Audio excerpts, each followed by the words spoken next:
Hello everyone and welcome to another How Lou Sees It review. Today I'm taking a look at Big Easy Busking.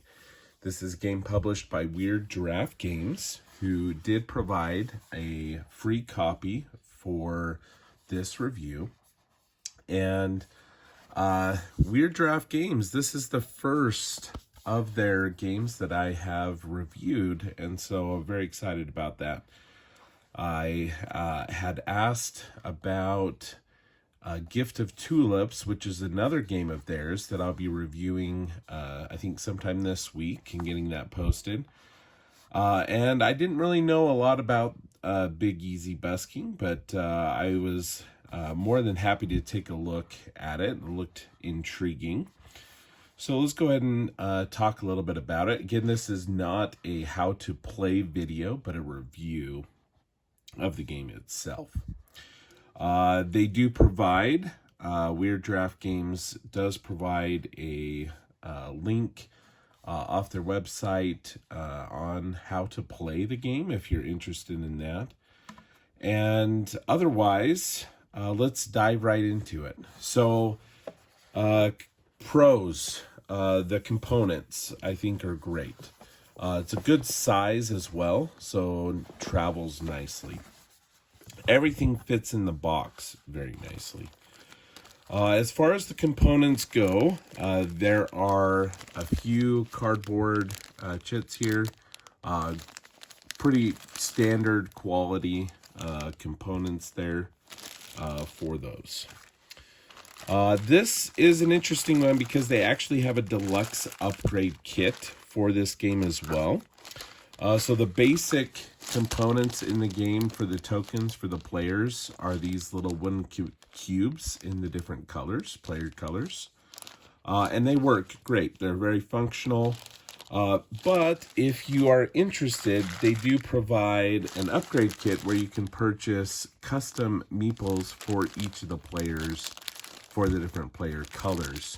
So white is these trumpets, yellow, they have these saxophones, green are these cool little alligators, and then black is the outline of the state of Louisiana, and the fleur-de-lis for the purple.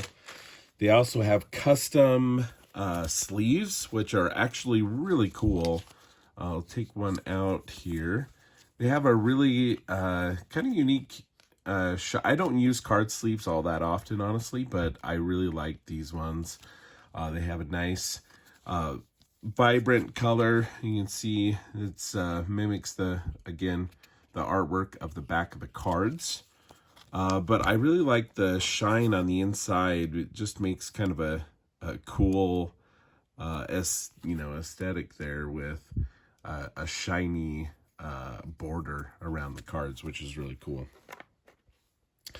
That being said, the cards are good quality. I would probably rate them, like a 7. They're, I think above average, but they're, there's probably, some nicer cards out there, but they're actually really good quality cards. So, great quality components there. We also have some larger cards for the different crowds.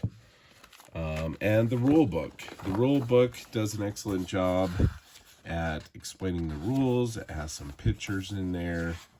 And it also has a solo mode, which I'll get to in my review in just a second as well. So definitely some great pros with the components. It's a good play length.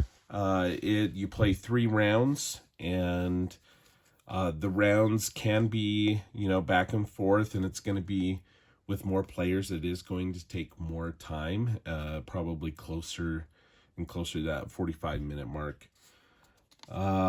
Let's see what else. The game provides some really interesting choices. A good portion of the game, you are basically playing cards that will. It's an area control game. And you are trying to basically get your tokens onto these cards by playing these songs.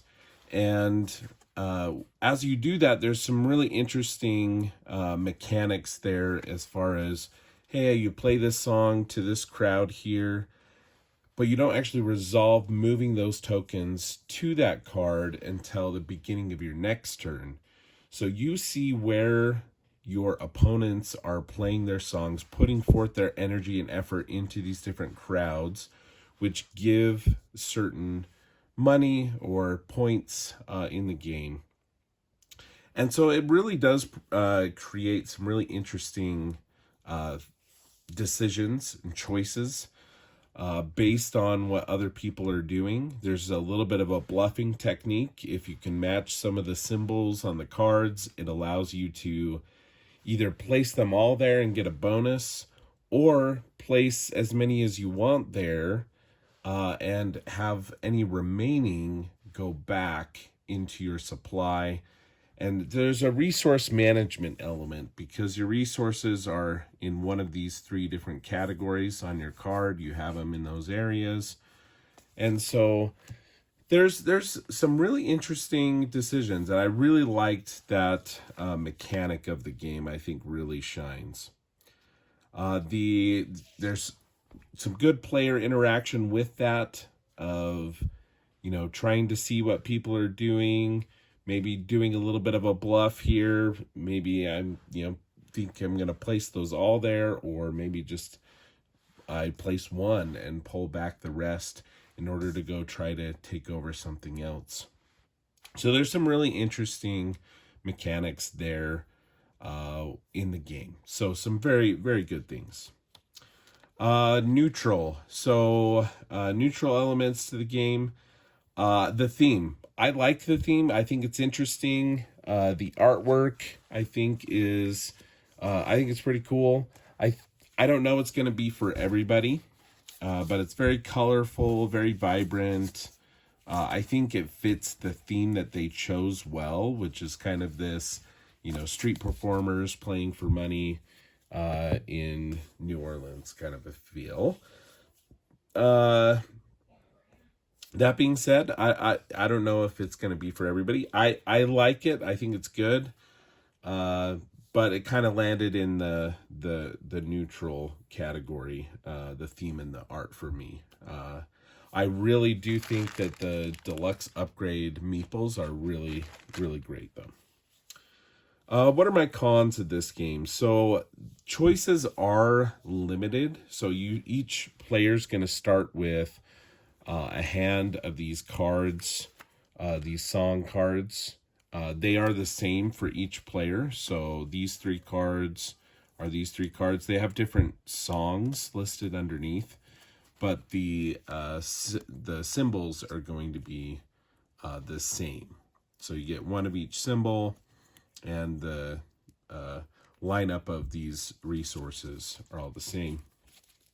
Other than that, there are ways to get some other cards. You are going to be playing with some ability cards, but you only play with one the entire game. So there are some... I did feel like the choices are limited. There's not... there's really good choices that need to be made, but it's very tight. You're still very limited in what you can do. Those ability cards, the base game comes with 6. There is a mini expansion that adds 3 more, so you can have 9 different cards. That does shake up a little bit of, the gameplay and the strategy. They are highly, usually those are very well sought after to utilize those. They are available to everybody for a cost as you play the game. And with the limited choices, I think the replayability of this game is a little bit lower than I would like. I would see playing this a few times, and I have enjoyed it. My wife didn't enjoy it as much, and I could see this game just not really providing enough variability, and the game itself not providing as many choices, the freedom to do a lot of different things. Again, don't get me wrong, there's some really great decisions that need to be made and some really great mechanics in there, but it still seems very one note to me there. The other con for me is the solo mode. Again, I think it's great that they tried to include the solo mode. They have like 3 different robots and some scaling for that. But to me, it just wasn't really enough. It didn't really fit. It just wasn't a very enjoyable solo experience for me personally. That's not to say that it wouldn't be for you, but for me, it was interesting because it is mostly, an area control game. They have those different versions of robots that help you determine, hey, they're going to kind of go for the mood matching, or hey, they're going to just kind of follow you. And it didn't have the same feel as the multiplayer, which I think the multiplayer game, again, 1 to 5 players, I think 2 to 5 players, all player counts, I think the game works well. I just personally didn't really find the solo game very enjoyable.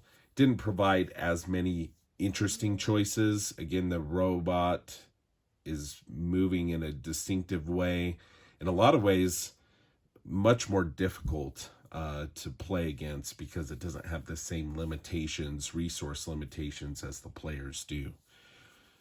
That being said, those are my general thoughts of the game, both the pros, the cons, and the neutral elements to me. This game, probably in a ranking of 1 to 10, I would probably give it a 6. I think it's a good game in what it does, and again, it's decent travel size. The components are good, and it really does have this interesting kind of delayed, resolved, moving these tokens to those elements that I really did enjoy. If you like area control, this may be something that you'd like to try out, especially if the theming and the artwork and everything is something that you enjoy. But yeah, thank you for watching this video. Stay tuned, as I will be doing a review of Gift of Tulips very soon from Weird Giraffe Games as well. And I'm very excited about that one. The artwork already, I've opened it up and very excited. Definitely fantastic artwork, and I'm really excited about the gameplay for that one as well. If you haven't watched any of my other videos, feel free to check those out. Place comments in the comment section. If you have any questions, I'd be happy to answer those. And consider liking and subscribing to the channel. And we hope to see you next time as well. Thanks for watching. And that is how Lou sees it.